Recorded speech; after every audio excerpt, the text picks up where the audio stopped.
I smoothed my wedding dress for the 100th time, unable to stop smiling as I gazed at my reflection. After years of disappointment, I'd finally found the one. Carter was everything I'd ever dreamed of, handsome, successful, and utterly devoted to me. In just a few hours, we'd be husband and wife. A knock at the door startled me from my reverie. "Come in," I called. My best friend Leanne poked her head in, her eyes wide. "Addison, you look stunning," she breathed. Then her expression shifted, growing serious. "Can we talk for a second?" My stomach clenched. "What's wrong?" Leanne hesitated, then blurted, "It's about Carter. I overheard something." Before she could continue, my father burst into the room. "There's my beautiful girl," he exclaimed, enveloping me in a bear hug. "Are you ready to knock 'em dead?" I used to smile, pushing aside the unease Leanne's words had stirred. "Ready as I'll ever be, Dad." The ceremony passed in a blur of flowers, music, and Carter's adoring gaze. As we shared our first dance as husband and wife, I felt like I was floating on air. Nothing could spoil this perfect day. Hours later, flushed and giddy from champagne, I scanned the reception for Carter. He'd mentioned needing to catch up with an old friend, but that had been ages ago. I spotted Leanne by the bar and made my way over. "Have you seen Carter?" I asked. Leanne's smile faltered. "Not for a while. Addison, about what I was trying to tell you earlier." "There you are." My new mother-in-law's shrill voice cut through the crowd. Eleanor appeared at my elbow, her perfectly coiffed hair not budging as she air-kissed my cheek. "Darling, you simply must come meet the Andersons. They're dying to congratulate you." I shot an apologetic look at Leanne as Eleanor steered me away. For the next hour, I was paraded around like a prized show pony, shaking hands and making small talk. All the while, a nagging worry gnawed at me. Where was Carter?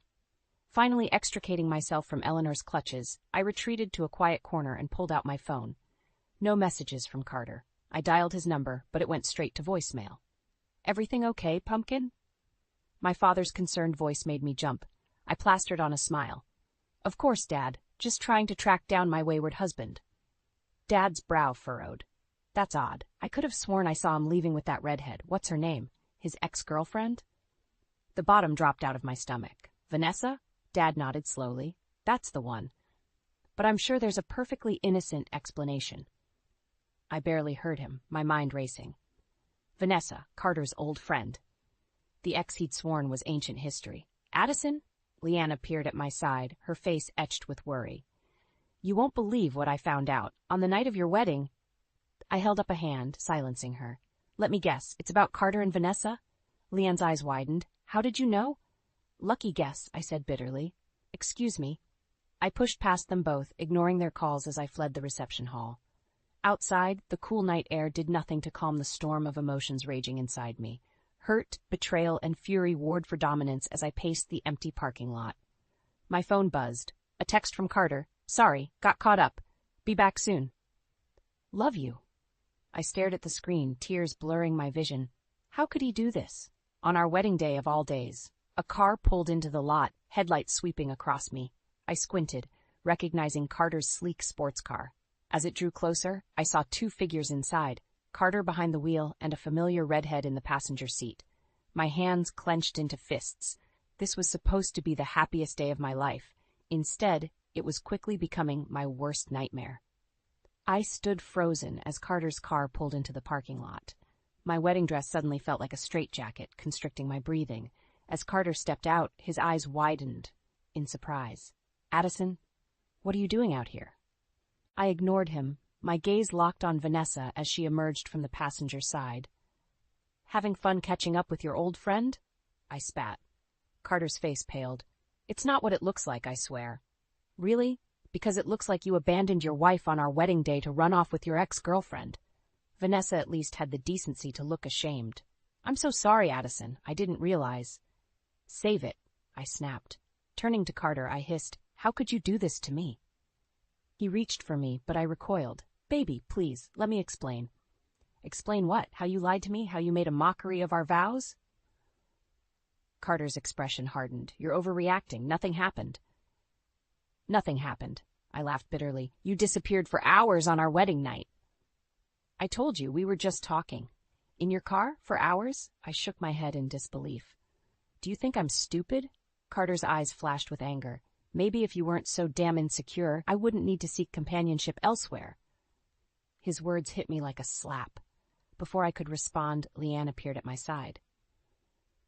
"Everything okay out here?" she asked, eyeing Carter suspiciously. "It's fine," Carter snapped. "This is between me and my wife." Leanne bristled. "Your wife who you abandoned at her own reception?" Carter rounded on her. "Stay out of this. You've always tried to come between us." "Don't you dare blame Leanne," I snarled. "She's been more loyal to me tonight than you have." Our raised voices had drawn attention. My father emerged from the reception hall, his face thunderous. "What the hell is going on here?" Carter's demeanor instantly changed. "Bruce, just a little misunderstanding. Everything's fine." Dad's eyes narrowed. "Doesn't look fine to me." He turned to me. "Addison, sweetheart, what happened?" I opened my mouth, but no words came out. How could I explain this humiliation? Carter jumped in. "It's nothing, really. Addison's just upset because I stepped out for a bit. But I'm back now and we can get back to celebrating." Dad's gaze shifted to Vanessa, who was trying to slink away unnoticed. "And who might you be?" Before she could answer, Eleanor's shrill voice cut through the night air. "There you all are. What on earth are you doing out here?" She bustled over, taking in the scene with narrowed eyes. "Carter, darling, your guests are wondering where you've gone. And Addison, really sulking in the parking lot? How unbecoming." I felt my cheeks burn with anger and shame. "I'm not sulking," I managed. "I'm trying to understand why my husband abandoned me on our wedding night." Eleanor waved a dismissive hand. "Don't be so dramatic, dear. I'm sure Carter had a perfectly good reason." "Oh, he had a reason, all right," I muttered, glaring at Vanessa. Eleanor followed my gaze, her eyes widening slightly before her mask of civility slipped back into place. "Well, whatever's happened, I'm sure we can sort it out privately. No need to air our dirty laundry in public." "Dirty laundry?" Dad growled.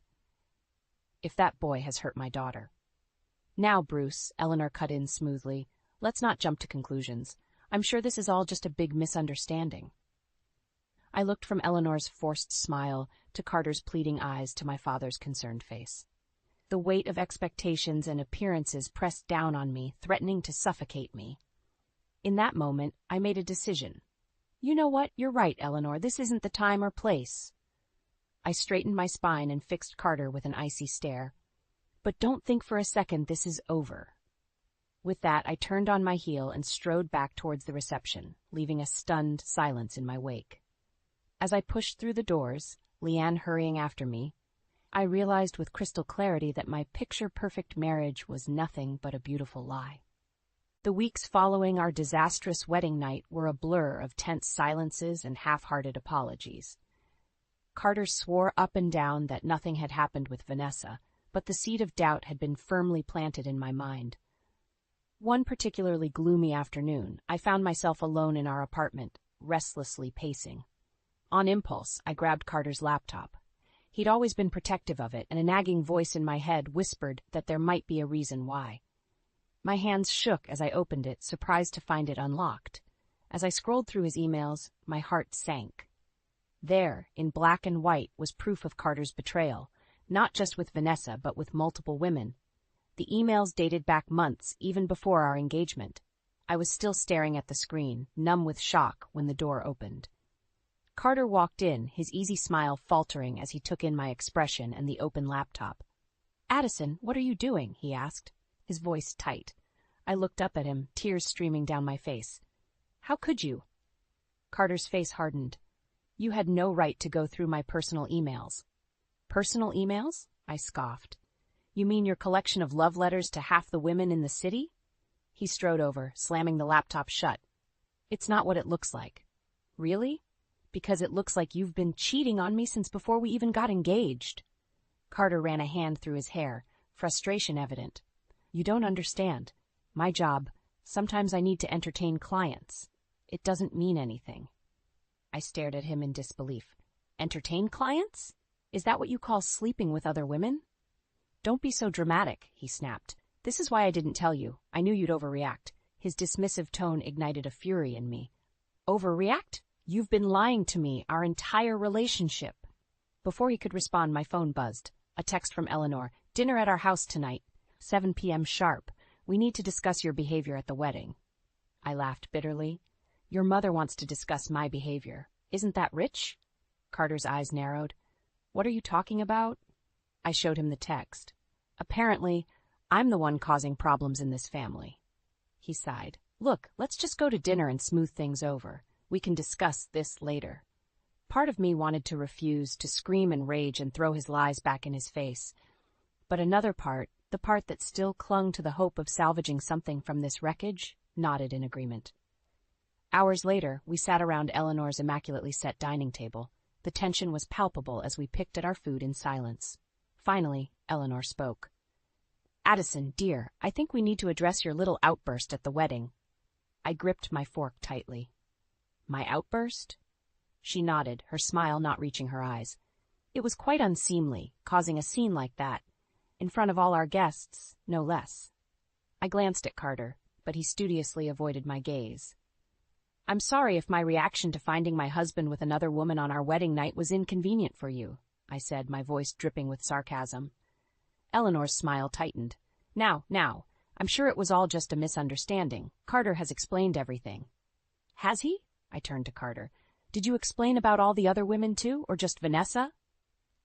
The color drained from Carter's face. Eleanor's eyes darted between us. What other women? She asked sharply. I pulled out my phone, hands shaking. Would you like to see the emails, Eleanor? I'd be happy to share. Carter lunged for my phone. Addison, don't. But it was too late. I'd already pulled up the damning messages, sliding the phone across the table to Eleanor. As she read, her carefully composed mask cracked, revealing a mix of shock and fury. She looked up at Carter, her voice ice-cold. Explain, now. As Carter stammered out excuses, I stood up, suddenly feeling suffocated. I think I've lost my appetite, I said, heading for the door. Behind me, I heard Eleanor's voice rising in anger, Carter's pleading responses. But I didn't look back. For the first time since this nightmare began, I felt a glimmer of something like hope. The truth was out, and there was no going back now. I paced my living room, my mind racing with possibilities. The truth about Carter's infidelity was out, but I knew that wasn't enough. He'd manipulated me for too long, and Eleanor would undoubtedly try to sweep everything under the rug to preserve their precious family image. No, I needed to do more. I needed to take control. My phone buzzed, a text from Leanne. How are you holding up? Want me to come over? I hesitated, then typed back, Actually, can you meet me at Café Noir in an hour? I have an idea. An hour later, I sat across from Leanne, my hands wrapped around a steaming latte. I'm going to expose Carter, I said without preamble. Publicly. Leanne's eyes widened. Addison, are you sure? That's a big step. I nodded firmly. I'm done being the victim in this story. It's time to write my own ending. We spent the next 2 hours plotting. Lean, bless her, threw herself into the plan with gusto. By the time we left the cafe, we had a strategy that made my heart race with equal parts excitement and terror. The next day, I called my father. Dad, I need your help, I said, my voice trembling slightly. Anything. Pumpkin, what's going on? I took a deep breath. I'm going to confront Carter and Eleanor, publicly, at the charity gala next week. There was a long pause. Addison, are you sure that's wise? It's necessary, Dad. I can't let them keep controlling the narrative. Will you help me? Another pause, then a sigh. Of course I will. What do you need? We talked for an hour, refining the plan. By the end, I felt a surge of gratitude for my father's unwavering support. The week leading up to the gala was a blur of preparations. Leanne and I worked tirelessly, gathering evidence and coordinating with trusted allies. My father used his connections to ensure key people would be present. The night of the gala arrived. I stood in front of my mirror, smoothing down my crimson dress. My hands shook slightly as I fastened my necklace. This was it. No turning back now. Carter was waiting by the door, looking handsome in his tuxedo. For a moment, my resolve wavered. How had we come to this? Ready to go, darling? He asked, his smile not quite reaching his eyes. I nodded, unable to trust my voice. The ballroom was a glittering sea of wealth and influence. Eleanor held court near the center, her laugh tinkling artificially as she greeted guests. I felt her eyes on me as Carter and I made our rounds, but I studiously avoided her gaze. An hour into the event, I caught Leanne's eye across the room. She gave me a subtle nod. It was time. I made my way to the small stage where the band was playing. With a deep breath, I stepped up to the microphone. Good evening, everyone, I said, my voice ringing out clear and strong. I hope you're all enjoying the gala. I have a special announcement to make. The room quieted, all eyes turning to me. I saw Carter's confused expression, Eleanor's narrowing eyes. Many of you know me as Carter Williams's wife, I continued. What you may not know is that our marriage has been built on a foundation of lies and betrayal. A collective gasp rippled through the crowd. Carter started towards the stage, but my father smoothly intercepted him. I've recently discovered evidence of my husband's multiple affairs, dating back to before our wedding, I said, my voice steady despite my racing heart. I believe in honesty and transparency, which is why I'm sharing this with you all tonight. Eleanor pushed through the crowd, her face a mask of fury. Addison, stop this nonsense at once, she hissed. I ignored her, pressing on. I refuse to be silenced or shamed for someone else's actions, and I refuse to let this family's obsession with appearances overshadow the truth. With trembling hands, I pulled out my phone and pressed a button. Suddenly, the large screen behind me lit up, displaying a montage of Carter's incriminating emails and text messages. The room erupted in shocked murmurs. I saw Carter's face pale, Eleanor's eyes widen in horror. In that moment, standing before the truth laid bare, I felt a weight lift from my shoulders. Whatever happened next, I knew I had taken back control of my story. And I was just getting started. The room erupted into chaos as the evidence of Carter's infidelity flashed across the screen. I stood firm on the stage, my heart pounding but my resolve unshakable. Carter's face had turned ashen, his eyes darting around the room like a cornered animal. Eleanor, however, was a force of nature. She stormed towards the stage, her carefully cultivated mask of civility crumbling. "How dare you?" she hissed, grabbing my arm. "You ungrateful little—" "Let go of me," I said, my voice steady despite the trembling in my limbs. "You don't get to control this narrative anymore, Eleanor." She released me as if burned, turning to address the murmuring crowd. "Ladies and gentlemen, please, this is clearly a misunderstanding. My daughter-in-law is unwell. We'll sort this out privately." I laughed, the sound harsh even to my own ears. "Unwell? Is that what you call it when someone refuses to be manipulated and lied to?" Carter finally found his voice. "Addison, please, let's talk about this at home." "There's nothing left to talk about," I replied, my gaze sweeping the room. "I wanted you all to know the truth. About Carter, about this family, about the lies we've all been living with." Suddenly, a new voice cut through the tension. "I can vouch for what Addison is saying." I turned, shocked to see Vanessa pushing her way through the crowd. Carter's face, if possible, grew even paler. "I was part of Carter's deception," Vanessa continued, her voice shaking. "But I can't keep silent anymore. Everything Addison is saying is true." The room exploded into fresh chaos. I saw my father move to stand protectively near me, while Leanne hurried to my side. But my focus was on Carter and Eleanor, their carefully constructed world crumbling around them. Eleanor's eyes blazed with fury. "You little tramp," she spat at Vanessa. "How much did they pay you to say that?" Vanessa flinched but stood her ground. "Nothing. I'm here because it's the right thing to do." Carter finally seemed to snap out of his stupor. He strode towards me, his face a mask of desperation. "Addison, please, we can work this out. I'll do anything. Just don't do this." For a moment, I wavered. The look in his eyes, so familiar and once so dear to me, tugged at my heart. But then I remembered all the lies, all the betrayals. "It's too late, Carter," I said softly. "You had your chances. This is me taking control of my life back." Eleanor, seeing she was losing ground, changed tactics. Her voice took on a sickeningly sweet tone. "Addison, darling, think about what you're doing. This scandal could ruin us all. Is that what you want? To destroy this family?" I felt a surge of anger. "Family? You call this a family? A web of lies and manipulation, more concerned with appearances than actual love or support?" I turned to address the crowd again. "I'm done being silent. I'm done playing the perfect wife in this farce of a marriage, and I'm done letting fear control my actions." With shaking hands, I removed my wedding ring. The diamond glittered under the harsh lights as I held it up. This ring symbolized promises that were broken long ago. I'm returning it, along with all the lies and pain it represents. I placed the ring on the podium, the soft clink seeming to echo in the stunned silence of the room. "Addison," Carter pleaded one last time, "don't do this. I love you. I met his gaze steadily. No, Carter, you love the idea of me, the perfect wife who would never question you, never challenge you, but that's not who I am anymore. With that, I stepped down from the stage, my head held high. As I walked through the parting crowd, I felt a weight lifting from my shoulders.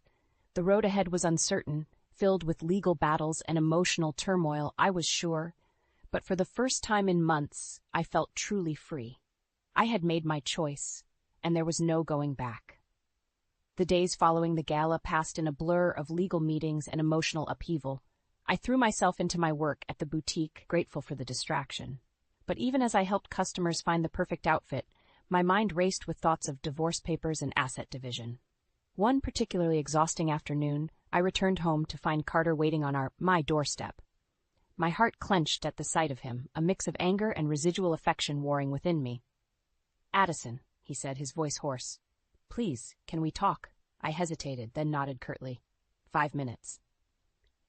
Inside, Carter paced the living room while I stood with my arms crossed, a physical barrier between us. "I've been in therapy," he blurted out. "I'm trying to change, to understand why I did what I did. I know I hurt you, but I love you. Can't we try to work this out?" For a moment I wavered. The man before me looked so different from the confident, manipulative Carter I'd come to know. But then I remembered all the lies, all the pain. "It's too late, Carter," I said softly. "I can't trust you anymore." His face crumpled. "What about everything we built together? Our dreams, our future?" "Those dreams died the moment you chose to betray me," I replied, my voice steady despite the ache in my chest.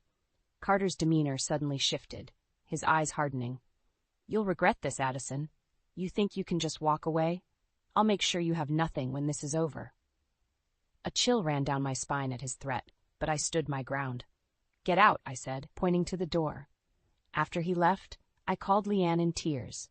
She arrived within minutes, armed with ice cream and a fierce determination to protect me. "We need to be prepared," she said as we sat on my couch. "Carter's not going to make this easy." The next morning, I woke to a flurry of notifications on my phone. My heart sank as I scrolled through messages from friends and coworkers, all asking if I was okay. With trembling fingers, I opened my social media accounts. There, splashed across my feed, were private photos and messages taken out of context, painting me as unstable and vindictive. Carter had launched a smear campaign. I felt the walls closing in, my carefully rebuilt world threatening to crumble once more. But then I remembered the strength I'd found within myself. I wouldn't let Carter destroy me again. I called my father and Leanne, explaining the situation through tears of fury. Within hours, we had assembled a team of lawyers and PR specialists to counter Carter's attacks. Days blurred together as we fought back. For every lie Carter spread, we responded with truth. It was exhausting, but I refused to back down. The turning point came unexpectedly. I was at the boutique, trying to lose myself in work, when Vanessa walked in. "I'm so sorry," she said, her eyes brimming with tears. "I can't stand by and watch Carter destroy you like this. I have proof, emails, texts, everything, showing he's behind the smear campaign. I'll testify if you need me to." I stared at her, shocked by this unexpected ally. "Why are you doing this?" Vanessa smiled sadly. "Because it's the right thing to do, and because I was once in your shoes. I wish someone had stood up for me then." Armed with Vanessa's evidence, we took the offensive. Carter's carefully constructed lies began to unravel, and public opinion swiftly turned in my favor. But just as victory seemed within reach, I received a call that made my blood run cold. It was my lawyer, his voice grave. "Addison, Carter's filed for full control of your assets. He's claiming you're mentally unstable and unfit to manage your finances. There's an emergency hearing scheduled for tomorrow." I felt the room spin around me. Everything I'd worked for, everything I'd built, was suddenly at risk. Carter was making his final desperate play to regain control. As I hung up the phone, I realized this was it, the moment that would define everything. I could crumble under the pressure, or I could stand tall and fight with everything I had. Taking a deep breath, I made my choice. Carter had underestimated me for the last time. Tomorrow, I would show him and the world exactly what I was made of. The final battle was here, and I was ready.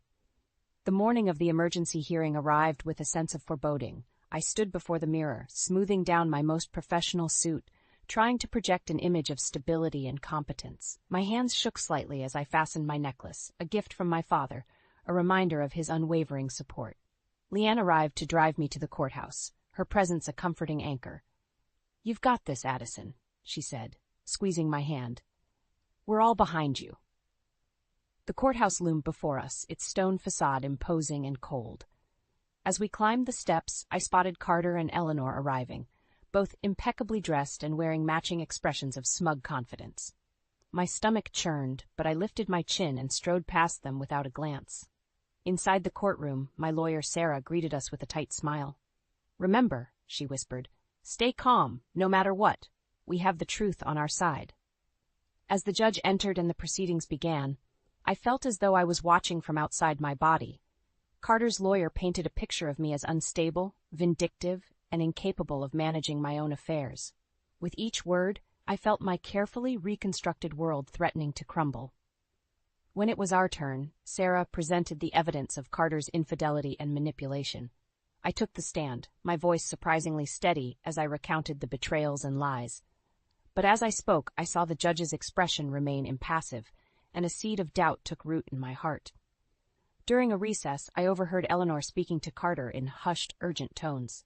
"We need to end this now," she hissed. "Use the nuclear option." My blood ran cold. What else could they possibly have up their sleeves? As we reconvened, Carter's lawyer called a surprise witness, Dr. Evelyn Matthews, a respected psychiatrist. My heart sank as I recognized her. I'd seen her briefly for anxiety after discovering Carter's infidelity. Dr. Matthews took the stand, her face a mask of professional concern. "In my professional opinion," she stated, "Addison exhibits signs of borderline personality disorder, exacerbated by recent stress. Her erratic behavior and accusations stem from this condition, making her unsuitable to manage her own affairs at this time." The courtroom spun around me. How could she say this? We'd only had 2 sessions, and I'd never been diagnosed with any such condition. I turned to Sarah in panic, but her face was grim. As Dr. Matthews continued her damning testimony, I felt the walls closing in. Everything I'd fought for, every step forward I'd taken, seemed to be slipping away. Carter and Eleanor wore twin expressions of triumph, and I realized with sickening clarity that they'd planned this all along. In that moment, staring at the faces of those who sought to destroy me, something inside me snapped. A calm, cold fury washed over me, clearing away the panic and doubt. I leaned over to Sarah, whispering urgently. Her eyes widened, then narrowed in determination. She nodded, then stood to address the judge. "Your Honor, we request a brief recess to confer with our client." The judge agreed, and I was ushered into a small conference room. Sarah, Leanne, and my father crowded around me, their faces etched with concern. "Addison, what are you thinking?" Sarah asked. I took a deep breath, my mind racing with possibilities. "We need to turn the tables one last time," I said. "I have an idea, but it's risky. If it works, we expose Carter and Eleanor for who they really are. If it fails..." I trailed off, the implications hanging heavy in the air. My father placed a hand on my shoulder. "Whatever you decide, we're with you," he said firmly. Leanne nodded in agreement, all the way. I looked at each of them, feeling a surge of gratitude and determination. This was it, the final battle. Everything I'd been through, every lie uncovered and truth revealed, had led to this moment. "Okay," I said, my voice steady and resolved. "Here's what we're going to do." As we prepared to re-enter the courtroom, I felt a strange sense of calm. Win or lose, I would face this challenge on my own terms. Carter and Eleanor had underestimated me for the last time. The judge called the court back to order, and I straightened my spine, ready to fight for my future, my dignity, and my truth. As I stood in the courtroom, facing down Carter, Eleanor, and Dr. Matthews, a strange calm washed over me. I nodded to Sarah, who approached the bench. "Your Honor, we'd like to call a surprise witness of our own," she announced. Carter's lawyer jumped to his feet, objecting, but the judge, intrigued, allowed it. My heart pounded as the courtroom doors opened. Dr. Evelyn Matthews' identical twin sister, Dr. Caroline Matthews, walked in. The courtroom erupted in shocked murmurs. I watched as the color drained from Carter and Eleanor's faces. Caroline took the stand, her voice steady. "I'm here to expose a grave injustice. My sister, Evelyn, was coerced into providing false testimony about Addison's mental state. I have proof of the bribery and threats made by Carter Williams and his mother, Eleanor. She produced a series of emails and recorded conversations that laid bare Carter and Eleanor's desperation and manipulation. The judge's expression hardened as he reviewed the evidence. Carter leapt to his feet, shouting denials, but his protests rang hollow in the face of such damning proof. Eleanor sat frozen, her carefully crafted facade crumbling before my eyes. As the truth unfolded, I felt a weight lifting from my shoulders. The judge called for order, his voice cutting through the chaos. In light of this new evidence, I'm dismissing the petition for control of Mrs. Williams' assets. Furthermore, I'm recommending a full investigation into Mr. Williams and Mrs. Eleanor Williams for perjury and witness tampering. Relief flooded through me, but it was tempered by a bittersweet realization. This victory marked the end of a chapter in my life, a painful, transformative journey that had changed me forever. Outside the courthouse, surrounded by my supporters, I faced a sea of reporters. Taking a deep breath, I stepped forward. Today, justice was served, I began, my voice stronger than I'd ever heard it. But this isn't just about me. It's about standing up to manipulation and abuse, about reclaiming your power and your truth. As I spoke, I saw faces in the crowd, women nodding, some with tears in their eyes. I realized that my story resonated beyond just me. To anyone out there who's been made to doubt themselves, who's been gaslit or manipulated, your truth matters, your voice matters, and you are stronger than you know. In the days that followed, my life transformed. The boutique where I worked offered me a partnership, recognizing my resilience and business acumen. Leanne and I started a support group for women recovering from toxic relationships, turning our pain into purpose. One crisp autumn morning, I stood in my new apartment, surrounded by boxes yet to be unpacked. A gentle knock at the door revealed my father, holding a small gift-wrapped package. "I'm so proud of you, Pumpkin," he said, enveloping me in a warm hug. "Your mother would be too." I unwrapped the gift with trembling hands to find a delicate silver locket. Inside was a photo of my mother, her smile radiant and strong. "She always said you had her spirit," Dad said softly. "Now the whole world knows it too." Tears pricked my eyes as I fastened the locket around my neck. It felt like a talisman, a reminder of the strength that had always been within me.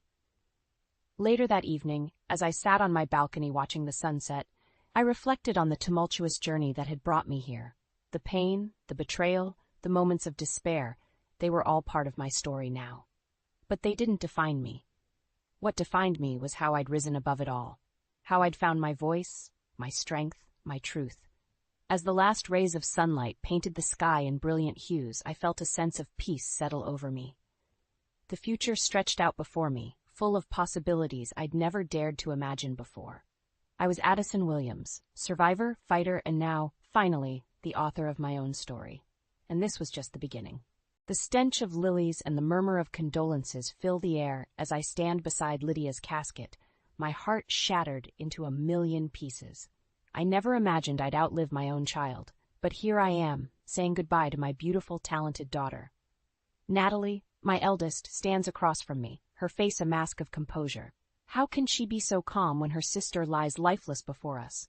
As the priest concludes the service, Natalie steps forward, a glint of metal catching my eye. She reaches into her pocket and pulls out a small flash drive, holding it over Lydia's casket. "I'm sorry, Lydia," she whispers, her voice devoid of emotion, "but I had to do it." With that, she drops the drive into the coffin, the clunk of metal against wood echoing through the silent chapel. Confusion and anger surge through me. What could Natalie possibly mean by that? What secrets does that flash drive hold? I can't bear the thought of my daughter's relationship being tainted by darkness, even in death.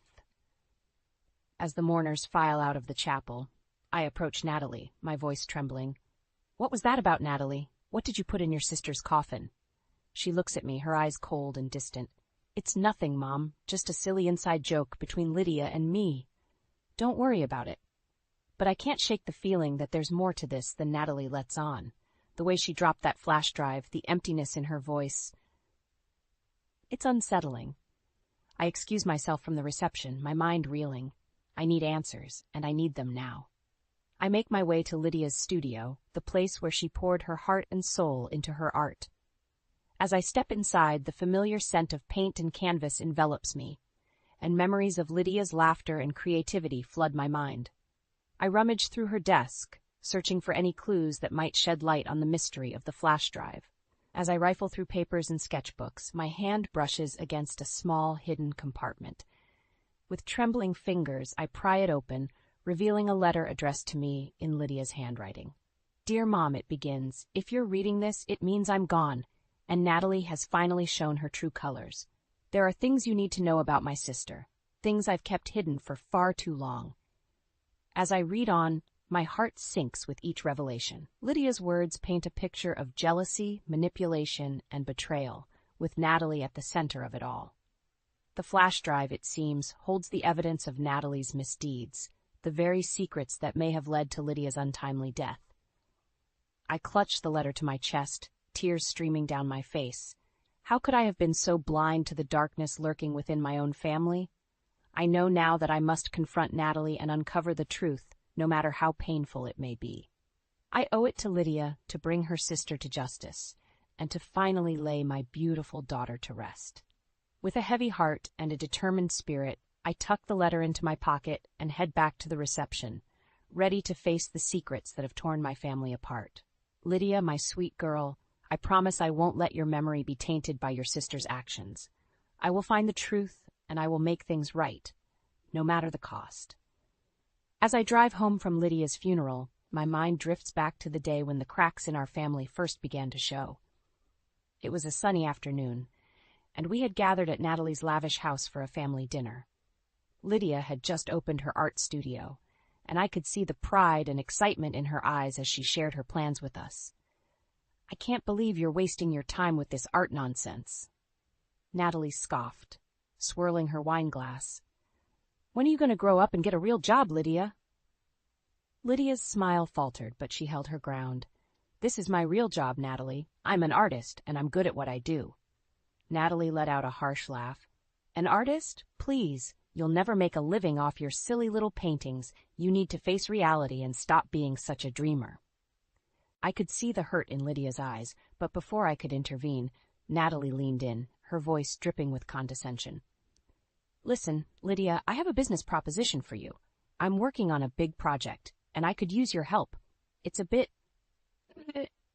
unconventional, but it'll pay well, better than your little art studio ever could."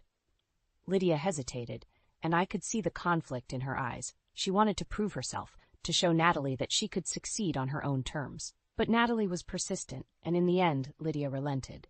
"Fine," she said, her voice barely above a whisper. "I'll do it, but only because I need the money to keep my studio afloat." Natalie smiled, a cruel, triumphant smile that sent shivers down my spine. "Excellent. I knew you'd see things my way." As the memory fades, I feel a wave of guilt wash over me. I should have spoken up, should have defended Lydia, and put a stop to Natalie's manipulation. But I remained silent, hoping that my daughters would work things out on their own. Now, as I sit in Lydia's studio, surrounded by the evidence of Natalie's betrayal, I know that my silence was a mistake. Lydia's journal entries reveal the depths of Natalie's jealousy and the lengths she went to sabotage her sister's career. The emails and photos on the flash drive expose Natalie's involvement in illegal activities, the very scheme she coerced Lydia into joining. I can't help but wonder if things would have been different if I had intervened sooner, if I had stood up to Natalie and protected Lydia from her sister's malice. But I can't change the past. All I can do now is fight for justice, to make sure that Natalie pays for what she's done. With a heavy heart, I gather the evidence and head to the police station. I recount Lydia's struggles and Natalie's manipulations, watching as the detectives' faces grow grim with each revelation. They assure me that they will investigate thoroughly, that they will leave no stone unturned in their quest for the truth. As I leave the station, I feel a glimmer of hope amidst the darkness. Lydia may be gone, but her memory lives on, and I will do everything in my power to ensure that her story is told.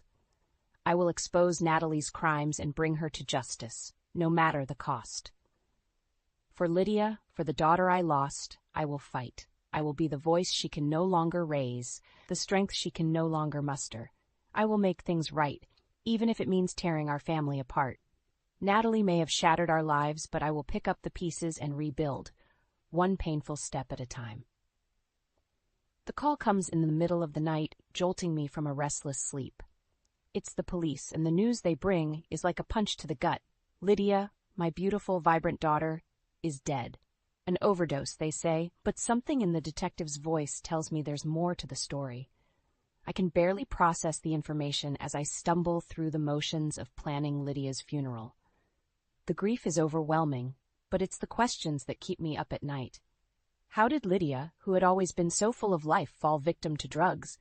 And why, even in death, does Natalie seem so unnervingly calm? I try to push my suspicions aside, but they gnaw at me, refusing to be silenced. It's not until the funeral, when Natalie throws that flash drive into Lydia's coffin, that I know I can no longer ignore the truth.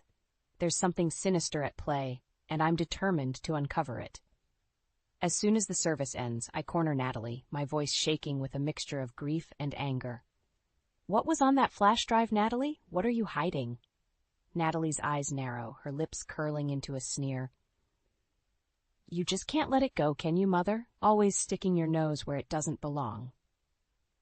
"Lydia is dead," I snap, my hands balling into fists. "And you're acting like it's just another day at the office. What did you do, Natalie? What did you do to your sister?" For a moment, Natalie's mask slips, and I catch a glimpse of the darkness lurking beneath. "Lydia got what she deserved," she hisses, her voice dripping with venom. "She was weak, pathetic. She never had what it takes to succeed in this world. Not like me." I reel back, stunned by the callousness of her words. "How can you say that? She was your sister, Natalie. She loved you." Natalie scoffs, rolling her eyes. "Love? What good is love in this world, Mother? Power, control, that's what matters. And Lydia? She was nothing more than a pawn in my game." The pieces start to fall into place, and a wave of nausea washes over me. "The scheme," I whisper, my voice trembling. "The one you forced her into. That's what this is about, isn't it?" Natalie's smile is cruel, triumphant. Poor, naive Lydia. She was so desperate to prove herself, to show that she could make it on her own. It was almost too easy to manipulate her, to make her dance to my tune. Rage boils up inside me, and I lunge forward, my hands reaching for Natalie's throat. But she's too quick, sidestepping my attack with a mocking laugh. "Careful, Mother," she taunts, wagging her finger. "You wouldn't want to do anything you'll regret." I'm shaking, tears streaming down my face as I glare at the monster I once called my daughter. "This isn't over, Natalie," I spit, my voice raw with emotion. "I will find out what you did, and I will make you pay." I swear it on Lydia's grave. Natalie's eyes glitter with malice, her smile sharp as a knife. "Good luck with that, Mother. You have no idea who you're dealing with." With that, she turns on her heel and stalks away, leaving me alone in the empty church, my heart shattered beyond repair. But even as the grief threatens to consume me, I feel a flicker of determination spark to life in my chest. Natalie may think she's untouchable, but she's underestimated the power of a mother's love. I will uncover the truth, no matter the cost. I will expose Natalie's crimes and bring her to justice. For Lydia, for the daughter I lost, I will fight, and I will not rest until the truth is revealed, and Natalie pays for what she's done. The contents of the flash drive are worse than I could have ever imagined. Emails, photos, and documents paint a picture of deceit and betrayal so vile, it makes my stomach churn. Natalie, my own daughter, orchestrated a web of lies and manipulation that led to Lydia's downfall. I pore over Lydia's journal entries, each word a knife to my heart. She writes of Natalie's constant belittling, the way she made her feel small and worthless. But it's the entries about the scheme that break me. Lydia's words are filled with desperation, a frantic need to prove herself to Natalie. She talks about the pressure Natalie put on her, the way she convinced her that this was her only chance to make something of herself. And then the devastating realization that it was all a lie. The scheme was a fraud, a way for Natalie to line her own pockets at the expense of her sister's dreams. Lydia's entries become more and more frantic as she realizes the depth of Natalie's betrayal. She's in too deep, and she doesn't know how to get out. I can barely see through my tears as I read the final entry, dated just days before Lydia's death. "I can't do this anymore," she writes, her handwriting shaky and uneven. Natalie has ruined everything. She's taken my dreams, my future, and now she's taking my life. I don't know how to escape this hell she's created for me. Anger burns through my veins, white-hot and all-consuming. How could Natalie do this to her own sister? How could she be so cruel, so heartless? I know I can't let this stand. I have to make Natalie pay for what she's done, but I also know I can't do it alone. With shaking hands, I gather the evidence and head to the police station. I tell them everything, from the moment Natalie first approached Lydia with the scheme to the final, devastating entry in her journal. The detectives listen intently, their faces growing grimmer with each revelation. They ask me questions, probing for more details, and I answer as best I can. It's painful, reliving every moment of Lydia's suffering, but I know I have to do it, for her. When I'm finished, the lead detective leans back in his chair, his eyes hard and determined. "We'll investigate this thoroughly, Mrs. Novak," he promises. "If what you're saying is true, your daughter Natalie will face serious consequences." I nod, feeling a flicker of hope amidst the darkness. "There's one more thing," I say, my voice trembling. "I think Natalie may have had something to do with Lydia's death. The timing, the circumstances, it's too coincidental." The detective's eyebrows shoot up, and he leans forward, his voice urgent. "What makes you say that?" I take a deep breath, steeling myself. Lydia's journal. She wrote about Natalie, supplying her with drugs. I think she may have given her the dose that killed her. The detective's face hardens, and he nods grimly. "We'll look into it, Mrs. Novak. I promise you, we'll get to the bottom of this." As I leave the station, I feel a weight lift from my shoulders. I know the road ahead will be long and painful, but I also know I'm not alone. The truth is on my side, and I will stop at nothing to see justice served. Natalie may have shattered our family, but she underestimated the power of a mother's love. I will fight for Lydia, for the life she should have had, and I will not rest until Natalie pays for her sins. The evidence weighs heavy in my hands as I walk into the police station, a sense of purpose driving my every step. The detectives greet me with grim faces, their eyes filled with a mix of sympathy and determination. They know the gravity of what I'm about to share. I lay out the emails, photos, and journal entries, watching as their expressions shift from shock to disgust. They pore over the documents, piecing together the puzzle of Natalie's deceit. With each new revelation, their resolve grows stronger. Detective Becker, the lead investigator, looks up at me, his voice gentle but firm. "Mrs. Novak, I know this must be incredibly difficult for you, but I promise you we will do everything in our power to bring Natalie to justice." I nod, my throat tight with emotion. "Thank you, Detective. I can't believe she could do this to her own sister, to our family." Detective Becker's eyes are filled with understanding. "Sometimes the people closest to us are capable of the greatest betrayal, but that doesn't make it your fault, Mrs. Novak. You couldn't have known." His words are a small comfort, but the guilt still gnaws at me. If only I had seen the signs earlier. If only I had protected Lydia from Natalie's machinations. I push the thoughts aside, focusing on the task at hand. "What happens now, Detective?" Detective Becker leans forward, his voice low and serious. "We'll bring Natalie in for questioning. With the evidence you've provided, we have enough to charge her with fraud and conspiracy. And if we can prove she supplied Lydia with the drugs that killed her..." He trails off, letting the implication hang heavy in the air. My heart clenches at the thought, but I know it's a possibility I can't ignore. "Do what you need to do, Detective. I want the truth, no matter how painful it may be." Detective Becker nods, his expression grim. "We'll keep you informed every step of the way, Mrs. Novak. You have my word." As I leave the station, I feel a sense of purpose settle over me. Natalie may have destroyed Lydia's life, but I won't let her get away with it. I'll see this through to the end, no matter the cost. The days that follow are a blur of interviews and investigations. The detectives work tirelessly, piecing together the evidence and building their case against Natalie, and with each new development, the truth becomes clearer and more horrifying. Natalie's jealousy and resentment had festered for years, turning into a twisted obsession with power and control. She had manipulated Lydia, exploiting her vulnerabilities and dreams, all for her own gain. And when Lydia had tried to break free, Natalie had taken the ultimate revenge. The final piece of the puzzle falls into place when the toxicology report comes back, confirming my worst fears. The drugs in Lydia's system were a lethal combination, one that could only have been supplied by someone with access and knowledge. Someone like Natalie. I feel a wave of nausea wash over me as the reality sinks in. My own daughter, a murderer. The betrayal cuts deep, leaving me raw and bleeding. But even in the depths of my despair, I feel a flicker of hope. The truth is out there now, and Natalie will have to face the consequences of her actions.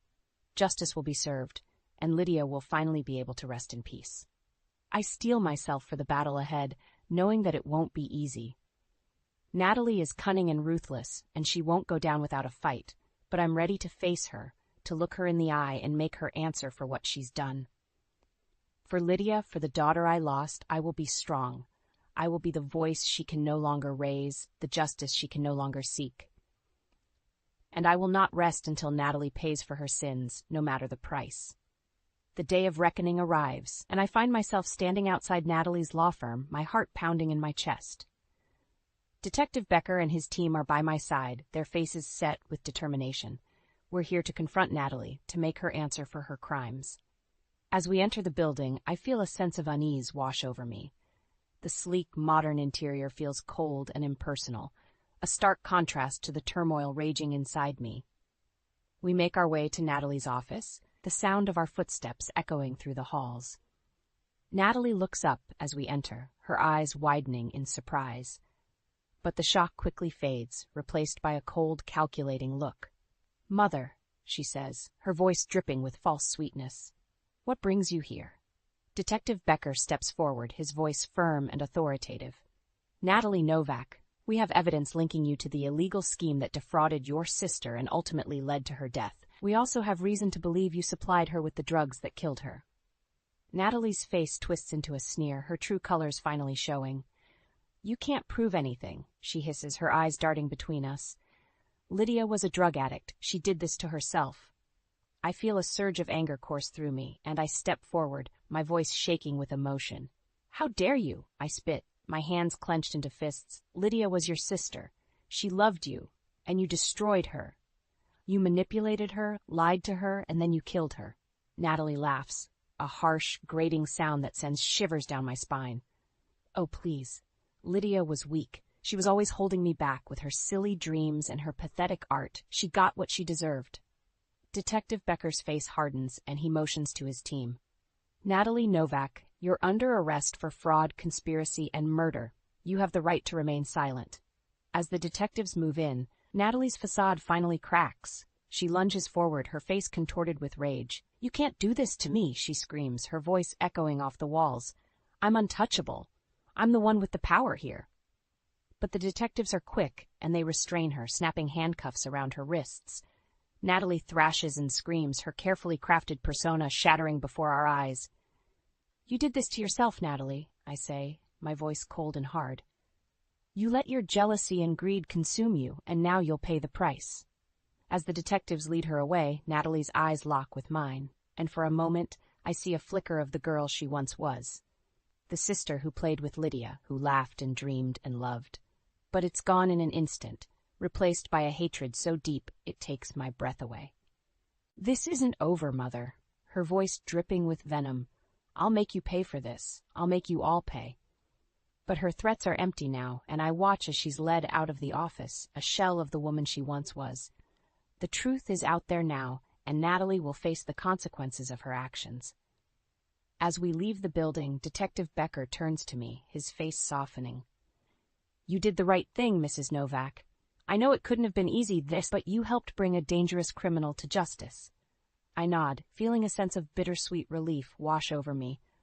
"I just wish I could have done more," I whisper, my voice thick with emotion. "I wish I could have saved Lydia." Detective Becker places a comforting hand on my shoulder, his eyes filled with understanding. "You did everything you could, Mrs. Novak. Lydia would be proud of you." As we part ways, I feel a sense of purpose settle over me. Natalie may be in custody, but my fight is far from over. I'll make sure she pays for what she's done, and I'll honor Lydia's memory in every way I can. For my daughter, for the light she brought to this world, I will be strong. I will be the justice she deserves, no matter the cost. The interrogation room is cold and sterile, the fluorescent lights casting harsh shadows on Natalie's face. She sits across from me, her wrists shackled, her eyes filled with a mixture of defiance and fear. Detective Becker is by my side, his presence a silent support. "Why, Natalie?" I ask, my voice trembling with emotion. "Why did you do this to your own sister?" Natalie's lips curl into a sneer, her voice dripping with disdain. "You always favored her, didn't you? Perfect little Lydia, with her art and her dreams. You never saw me, never appreciated what I could do." I feel a surge of anger course through me, and I lean forward, my eyes locked with hers. "I loved you both, Natalie. I wanted nothing more than for you to be happy, to find your own path in life, but you let your jealousy consume you, and look where it's led you." Natalie scoffs, rolling her eyes. "Spare me the lecture, Mother. You have no idea what it was like living in Lydia's shadow. She had everything handed to her while I had to fight for every scrap of recognition." Detective Becker clears his throat, his voice firm and steady. "Miss Novak, we have evidence that you manipulated your sister into participating in an illegal scheme. We also have reason to believe you supplied her with the drugs that ultimately led to her death. Do you have anything to say for yourself?" For a moment, Natalie's facade cracks, and I see a flicker of fear in her eyes. But it's gone just as quickly, replaced by a cold, hard resolve. "You have no proof," she hisses, her voice low and venomous. "It's all circumstantial. No jury will convict me." I feel a wave of disgust wash over me, and I shake my head in disbelief. "How can you be so callous, Natalie? Your sister is dead because of you. Do you feel no remorse, no guilt?" Natalie's eyes narrow, and she leans forward, her voice a low, menacing whisper. "Guilt? Why should I feel guilty? Lydia was weak, pathetic. She didn't have the strength to survive in this world. I did what I had to do to get ahead, and if she couldn't keep up, that's her problem." I reel back, stunned by the depths of Natalie's cruelty. Detective Becker places a hand on my shoulder, his voice gentle but firm. "Mrs. Novak, I think it's time we let the evidence speak for itself." He nods to the officer standing guard, who steps forward with a thick file in hand. "Natalie Novak, we have evidence linking you to the fraudulent scheme, including emails, bank records, and witness statements. We also have the toxicology report confirming that the drugs found in Lydia's system were a direct match to those you supplied her with." Natalie's face pales, and for the first time, I see a flicker of uncertainty in her eyes. That's not possible," she stammers, her voice losing its edge. "I was careful. I covered my tracks." Detective Becker shakes his head, a grim smile on his face. "Not well enough, Ms. Novak. We have everything we need to bring charges against you. It's over." Natalie slumps back in her chair, her shoulders sagging in defeat. For a moment, I almost feel a flicker of pity for her. But then I remember Lydia, remember the life that was stolen from her, and my resolve hardens once more. "I hope you rot in prison, Natalie," I say, my voice cold and hard. "I hope you spend every day of your life haunted by what you've done. You may be my daughter, but you're no longer a part of this family." As the officers lead Natalie away, I feel a sense of bittersweet justice wash over me. Lydia's death will never be undone, but at least now her killer will face the consequences of her actions. I turn to Detective Becker, my eyes filled with tears. "Thank you," I whisper, my voice thick with emotion. "Thank you for helping me bring Lydia justice." He nods, his face softening with compassion. "It's my job, Mrs. Novak, but more than that, it's the right thing to do. Your daughter deserved better, and now she can finally rest in peace." As I leave the station, I feel a sense of purpose settle over me. Natalie may be gone, but Lydia's memory will live on. I'll make sure of it, no matter the cost. The courtroom is packed, the air heavy with anticipation as the judge takes her seat. Natalie sits at the defendant's table, her face a mask of cold indifference. I watch her from the gallery, my heart heavy with a mixture of grief and anger. The prosecutor stands, his voice ringing out clear and strong as he presents the case against Natalie. He lays out the evidence piece by piece, painting a picture of greed, jealousy, and ultimately murder. With each revelation, the courtroom grows more and more silent, the weight of Natalie's crimes hanging heavy in the air. When it's Natalie's turn to speak, she rises from her seat, her head held high. But as she begins to spin her web of lies and excuses, I feel a surge of disgust wash over me. How can she stand there so unrepentant, so unashamed of what she's done? But the jury sees through her facade, and when the verdict is read, the courtroom erupts in a chorus of gasps and murmurs. Guilty on all counts. Natalie's face twists with rage, and for a moment I fear she might lash out. But the bailiffs are quick to restrain her, and she's led away in handcuffs, her screams of protest echoing through the halls. As the courtroom empties, I feel a sense of hollow victory wash over me. Justice has been served, but at what cost? My daughters are gone, one to death and the other to prison. Our family is shattered, broken beyond repair. I make my way to Lydia's studio, the place where she once poured her heart and soul into her art. The room is just as she left it, a testament to the life she'll never get to live. As I wander through the space, my eyes fall on a series of paintings tucked away in the corner.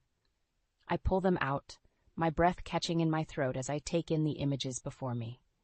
They're portraits of our family, rendered in Lydia's signature style. But it's not the technical skill that strikes me. It's the love and warmth that radiates from each brushstroke. There's a painting of Lydia and Natalie as children, their arms wrapped around each other, their faces split in identical grins. Another shows the four of us gathered around the dinner table, laughing and talking, a perfect snapshot of happier times. As I stare at the paintings, I feel a sudden rush of emotion wash over me. Lydia may be gone, but her love, her spirit, lives on in these images. She captured the best of us, the moments of joy and togetherness that defined our family. I know then, with a sudden clarity, what I must do.